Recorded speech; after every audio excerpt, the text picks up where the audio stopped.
Hello everyone. इस video का topic है friction. What is friction? Friction क्या होता है? फ्रिक्शन यानी कि हिंदी में उसे घर्षण बल कहा जाता है। तो फ्रिक्शन फ्रिक्शन किसी दो सरफेस के एक दूसरे के कांटेक्ट में आने के बाद जब एक सरफेस दूसरे के सरफेस पर स्लाइडिंग या मूवमेंट करता है तो उसे एक रेजिस्टेंस फोर्स का अनुभव होता है, यानी कि एक फोर्स उस पर लगता है जो उसे स्लाइड करने से रोकती है या मूवमेंट आगे बढ़ने से रोकती है। उसे फ्रिक्शन कहते हैं। तो इसी यह कोई एक मतलब फंडामेंटल फोर्स नहीं होता है, जैसे कि गुरुत्वाकर्षण या इलेक्ट्रोमैग्नेटिज्म फोर्स होता है। ये कोई एक फंडामेंटल फोर्स नहीं है, जबकि ये मतलब दो सरफेस के चार्ज मॉलिक्यूल्स के द्वारा जो एक दूसरे से कांटेक्ट में आने के कारण जो इलेक्ट्रोमैग्नेटिक फोर्स या अट्रैक्शन लगता है, उसके कारण ये फोर्स जनरेट होता है।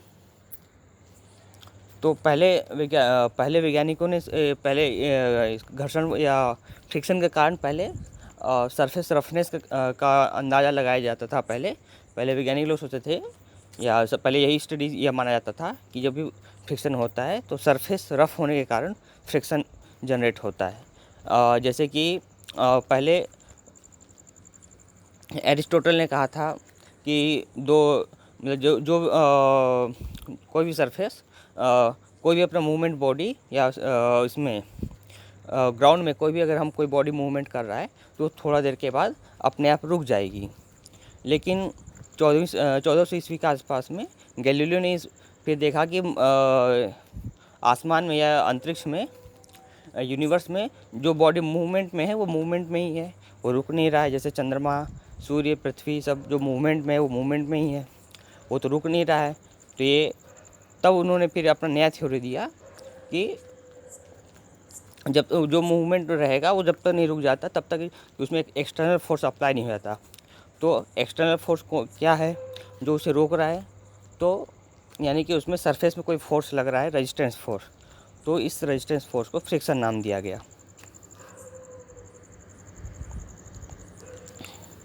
तो ये फ्रिक्शन के बारे में सामान्य नियम के लिए कई अपवाद हैं, जैसे कि दो खुरदरी या दो रफ सरफेस या सैंड पेपर बोला जाते हैं, एक दूसरे से रगड़ते हैं तो उसमें दो रफ सरफेस एक दूसरे से रगड़ते हैं तब उसमें फ्रिक्शन जनरेट होता है।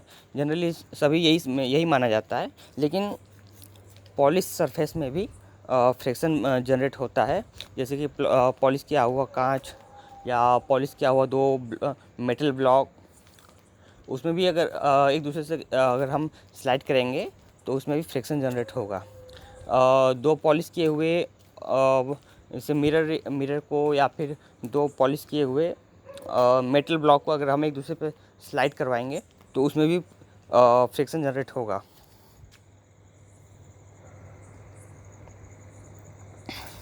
तो फ्रिक्शन कितने टाइप्स के होते हैं?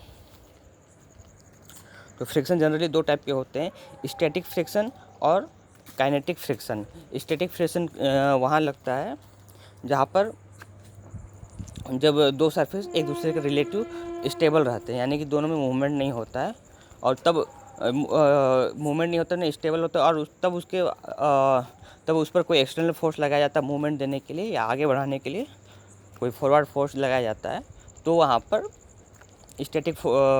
स्टैटिक फ्रिक्शन लगता है। और काइनेटिक फ्रिक्शन यानी कि जो कोई बॉडी या कोई सरफेस दूसरे बॉडी के रिलेटिव या दूसरे सरफेस के रिलेटिव मोशन में पहले से रहता है, तो हम उसको उसके मतलब मूवमेंट में कमी या उसके स्पीड कम या ज़्यादा करना चाहें तो उसके लिए जो फोर्स लगाते हैं तो वहाँ पर काइनेटिक फ्रिक्शन लगता है। तो स्टैटिक फ्रिक्शन में दो सतहों के संचालित जो ये ऑपरेट होते हैं तो एक दूसरे के सापेक्ष गतिमान नहीं होते हैं या मूवमेंट नहीं होता है, जबकि काइनेटिक फ्रिक्शन में वस्तुओं के बीच मतलब दो वस्तुओं के बीच में मूवमेंट होता है।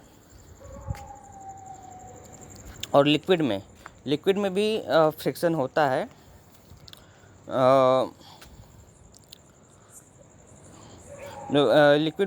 लिक्विड में जैसे आप देखे होंगे कोई सरफेस में, जैसे मेटल के में अगर पानी कहीं आ रहा है तो और धीरे धीरे बहुत स्लाइड होते हुए आता है, या फिर दो दो लेयर में, या किसी लिक्विड या किसी में दो लेयर में। अगर आप जैसे हम देखें पानी है कहीं रखा, उसमें जैसे नदी बह रहा है, तालाब में, तो उसमें पानी के कई लेयर होते हैं।